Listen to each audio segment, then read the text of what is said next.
Here is the scenario. A US company stores data on EU citizens in a cloud environment with no data processing agreement. They get acquired. The acquiring company migrates the data to servers in a third country. Within 18 months, 3 different regulatory bodies have opened investigations. Not one violation, 3 simultaneous ones. GDPR for the EU data. State breach notification law because of an incident during migration. ITAR because one dataset contained export-controlled technical data they did not even know was there. The exam is going to try to make you treat these as separate silos. Compliance, privacy, IP, export controls, 4 different topics. That is the trap. In the real world and on the CISSP exam, they all land on the same desk at the same time. Wait, so ITAR can apply to commercial companies that are not defense contractors? I thought export controls were just a military thing. That is exactly the misconception the exam tests on. ITAR covers technical data, not just physical hardware. Storing defense-related specifications in a cloud system accessible to foreign nationals can trigger it, even if no physical export ever happened. In this video, we cover every layer of the compliance stack from Domain 1, privacy regulations, cybercrime law, intellectual property, import and export controls, and transborder data flow. By the end, you will understand how they interact and where the exam tests the distinctions. Let me introduce the team real quick. Fenrir, I always look for the part nobody talks about, found it. Emma here, I stayed up way too late researching this. Worth it. Liam here, I thought I already knew this. I was wrong. Good to have everyone. Here we go. The ISC squared exam outline organizes compliance into 4 distinct obligation types. Understanding the category tells you who enforces the rule, what the penalty is, and how much discretion the organization has. This connects directly to risk decisions you saw in Domain 1's governance topics. Contractual obligations are the most flexible. A non-disclosure agreement, a data processing agreement under GDPR, a service-level agreement, these are negotiated terms with specific remedies for breach. Violation usually means civil litigation between the parties, not a government fine. So if I sign a contract that says I'll protect data a certain way, and I fail, that is different from breaking a law that says the same thing. Completely different enforcement mechanism, Emma. Contract breach is civil, the other party sues you. Statutory violation means a government agency with subpoena power, audit rights, and the ability to impose fines or criminal referrals. That distinction matters enormously on the exam. Industry standards sit in an interesting middle ground. PCI DSS is technically a contractual standard maintained by the card brands Visa, MasterCard, American Express. It is not a law, but violating it means you lose the ability to process cards. That is effective enforcement without a statute. The card brands hold the lever, not a government agency. Regulatory obligations come from agencies with statutory authority. The FTC, SECONDS, and FDA each have enforcement power in their domains. They can investigate, levy fines, and require corrective action plans without a court case. That enforcement authority is what separates regulatory from contractual obligations. Privacy regulations are where most candidates spend the bulk of their Domain 1 study time. And for good reason. The exam tests both the specific provisions and the ability to distinguish which law applies to a given scenario. Let us build each one from the ground up. GDPR, the General Data Protection Regulation, came into force in May of 2018, replacing the 1995 EU Data Protection Directive. The critical architectural change was extraterritorial scope. If you process personal data of EU residents, the regulation applies to you regardless of where your organization is physically located. The penalty structure is the lever that got every boardroom's attention. GDPR Article 83 allows fines up to 20 million euros or 4% of global annual turnover, whichever is higher. Amazon was fined 746 million euros by Luxembourg's Data Authority in 2021. That number made compliance a board conversation overnight. What about CCPA? I keep seeing it compared to GDPR, but I'm not sure where they actually differ. Good question, Emma. CCPA, the California Consumer Privacy Act, grants California residents the right to know what data is collected, the right to delete it, and the right to opt out of the sale of their personal information. It applies to for-profit businesses meeting specific revenue or data volume thresholds.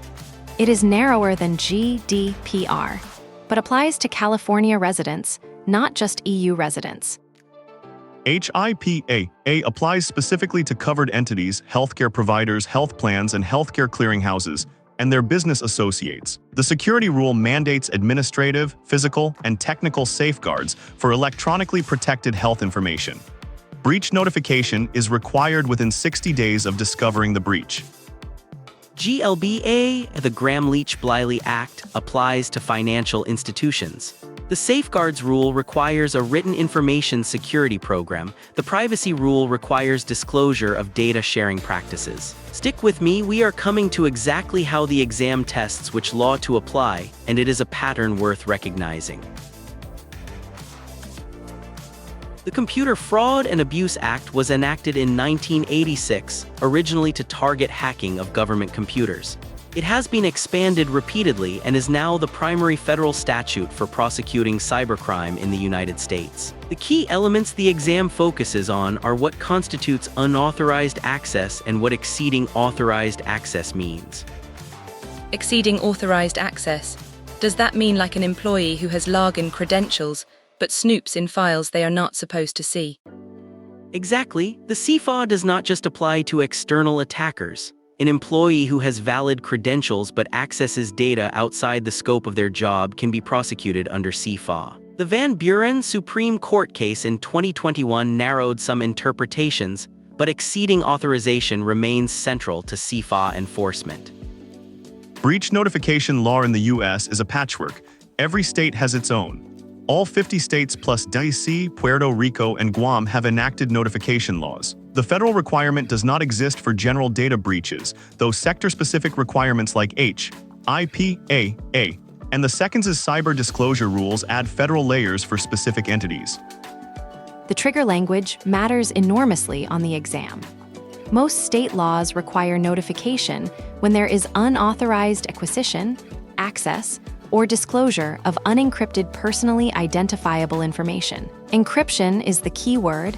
Encrypted data in a breach often does not trigger notification because it is not usable by the attacker. Timing varies significantly by state. California requires notification in the most expedient time possible and without unreasonable delay. Other states give specific windows, 30, 45, or 90 days is common. A multi-state breach triggers the most restrictive notification timeline of any state where affected residents live. Intellectual property law is tested in Domain 1 because security professionals must protect these assets, and understanding the legal framework determines what protection mechanisms apply. The CISSP exam does not test IP law at the level of a patent attorney. It tests whether you understand which IP category applies to a given asset and what the key obligations are.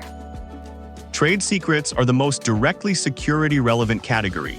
A trade secret is confidential business information that gives competitive economic advantage. The formula for a product, a proprietary algorithm, a customer list. Protection comes from the Defend Trade Secrets Act of 2016 at the federal level and state laws like the Uniform Trade Secrets Act. The protection mechanism is secrecy, not registration.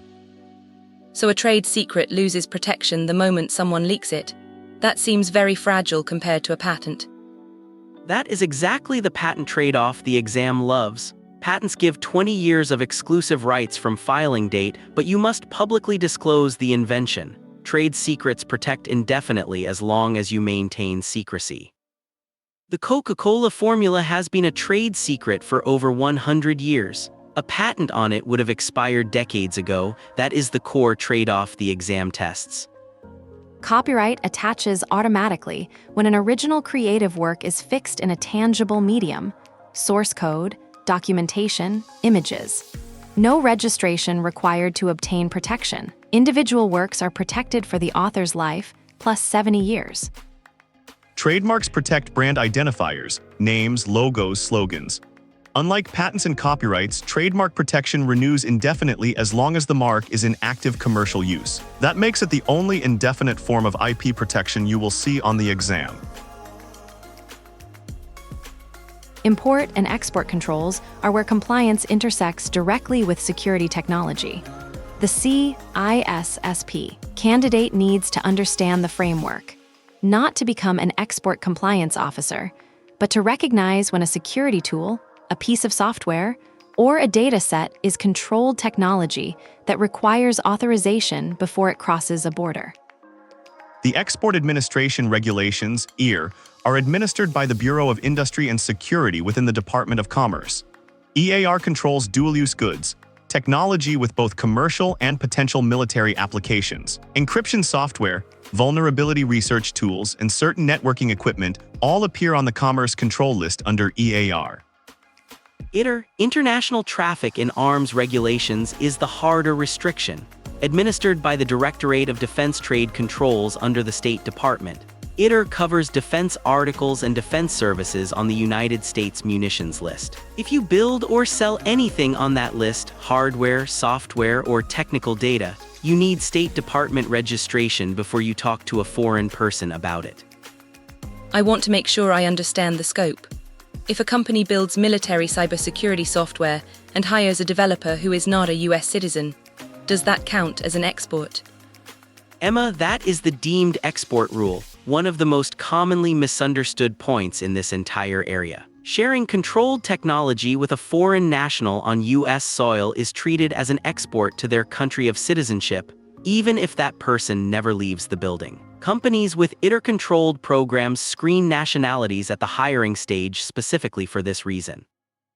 The Wassenaar arrangement is the multilateral framework that most countries use to coordinate dual-use and arms export controls. 42 participating states have aligned their control lists with Wassenaar, which is why you see similar restrictions on strong encryption algorithms in multiple jurisdictions. Wassenaar does not create enforceable law directly. Each country implements its own version through domestic regulation like EAR. Transborder data flow is one of the fastest evolving areas in the entire CISSP curriculum, and one where operational reality has changed multiple times in recent years. The exam tests the framework, not which specific agreement is valid on any given day. Understanding the structure, as Fenrir said about export controls, is what matters. GDPR. Articles 44 through 49 establish the framework. Transferring personal data of EU residents to a country outside the European Economic Area is only permitted if that destination provides an adequate level of protection. Adequacy is either determined by the European Commission for the entire country or established through specific mechanisms on a transfer-by-transfer basis. The United States did not have a blanket adequacy decision, which is why successive frameworks were negotiated. The Safe Harbor Framework was invalidated in 2015 by the Court of Justice of the EU in the first Schrems case. Its replacement, Privacy Shield, was invalidated in July of 2020 by the same court in the Schrems Roman II ruling. The court found that US surveillance law did not provide equivalent protection to EU residents. So what are companies using now? If Privacy Shield was struck down, did all EU to US data transfers become illegal overnight? The EU-US Data Privacy Framework replaced Privacy Shield, adopted by the European Commission in July of 2023. Companies certified under the DPF can transfer EU personal data to the US under that adequacy decision. Standard contractual clauses, SCC, remain the fallback mechanism regardless of any bilateral framework. After Schrems Roman II, organizations using SCCs must also conduct transfer impact assessments to verify the destination country's legal environment does not undermine the SCC protections. The exam approach to compliance questions follows a predictable pattern, and once you see it, you can use it to eliminate wrong answers quickly. Every compliance scenario question is testing whether you identify the right law for the right fact pattern. 3 variables determine which law applies: the type of data involved, the type of entity holding it, and the geographic jurisdiction. The most common exam trap is applying HIPAA to any health-related scenario. HIPAA applies specifically to covered entities, healthcare providers, health plans, and clearinghouses, and their business associates. A fitness app is not a covered entity. A breach there does not trigger HIPAA notification. The exam will describe a scenario that sounds medical and test whether you apply the right law. The entity type, not the data topic, is the decisive question. The GDPR, extraterritorial trap, is equally common. A US company with no offices in Europe that collects personal data from EU residents through a website is subject to GDPR. The regulation follows the data subject, not the data controller's headquarters. Candidates who only think about US law on a compliance question will miss this. And for intellectual property, I want to make sure I have the trade secret versus patent distinction solid. Trade secrets do not require registration, patents do. Trade secrets last indefinitely with maintained secrecy, patents expire after 20 years. Did I get that right? Exactly right, Emma. That is one of the most tested IP distinctions on the exam. Cannot risk public disclosure, trade secret, need enforceable exclusivity, and can tolerate disclosure, patent. Know which tool does which job. The exam rewards the candidate who applies the right framework, not the one who memorizes the longest list of facts. Here is the anchor for this entire video. Every compliance question on the CISSP exam starts with 3 questions. What type of data, what type of entity, and which jurisdiction? Get those 3 right, and you eliminate wrong answers before you even read the options. Compliance is not about memorizing every regulation. It is about knowing the framework well enough to reason through a scenario you have never seen before. That is what the exam actually tests. That reasoning framework is what separates a CISSP candidate from someone who just memorized a list. The exam is built to test whether you can think through an unfamiliar compliance scenario, not just recall that GDPR exists. Drop in the comments which compliance area trips you up the most. GDPR, scope, HIPAA, applicability, IP distinctions, or export controls. Tell us where you are getting stuck, and we will address it in the review video. All right, quiz time. Let's find out what's stuck. Think through each question carefully before you answer. Smash that like button and subscribe. It costs nothing and it means everything to keep this series going. A US-based company collects personal data from customers in Germany through its e-commerce website, but has no offices in Europe. Which regulation primarily governs its data, handling obligations for those customers?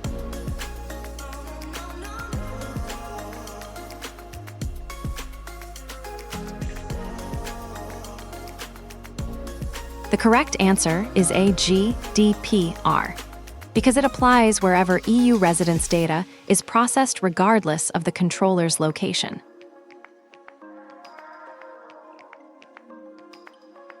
A company holds a valuable proprietary manufacturing process. They want maximum protection duration and are willing to accept that the protection will be lost if the information is ever publicly disclosed. Which IP protection method should they use?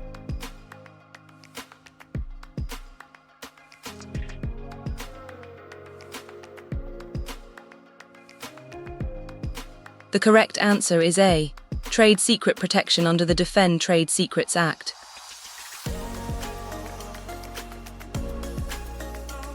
An employee with valid network credentials accesses the hours database to view salary information for coworkers outside of their job responsibilities. Which US federal law most directly applies to this unauthorized access?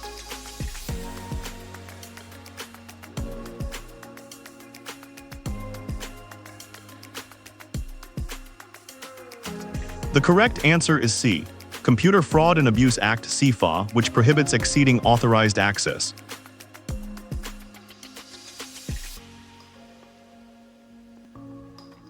Solid work on the quiz. Let us pull the compliance stack back together. We covered 4 categories of obligation: contractual, legal, industry standards, and regulatory. Each has a different enforcement mechanism, and the exam tests whether you know who enforces what and with what authority. Privacy law (GDPR) applies globally when EU resident data is processed, with fines up to 4% of global revenue. CCPA covers California residents. HIPAA applies to covered entities in healthcare. GLBA applies to financial institutions. The applicability rule is always data type plus entity type plus jurisdiction. Cybercrime, CISSP, is the federal statute for unauthorized access and exceeding authorized access. Breach notification is a state-level patchwork. All 50 states plus territories have laws, and a multi-state breach triggers the most restrictive timeline. Encryption status is often the trigger for notification requirements. Intellectual property. Trade secrets protect indefinitely through secrecy. Patents give 20 years with public disclosure. Copyrights run 70 years past the author's death, and trademarks renew indefinitely in active use. The patent versus trade secret trade-off is the IP distinction most worth knowing cold. Export controls. EAR covers dual-use technology through commerce. ITAR covers defense articles through state. The deemed export rule means sharing controlled data with a foreign national on U.S. soil counts as an export. Wassenaar coordinates these controls among 42 countries. Next video, CISSP 1.5 covers investigations, criminal, civil, administrative, and regulatory types, evidence handling, chain of custody, and legal holds. The compliance framework we built today feeds directly into understanding what triggers each investigation type. Subscribe so you do not miss it. The investigation video is where evidence law and compliance law intersect and the exam tests both together. Professor Erica, signing off.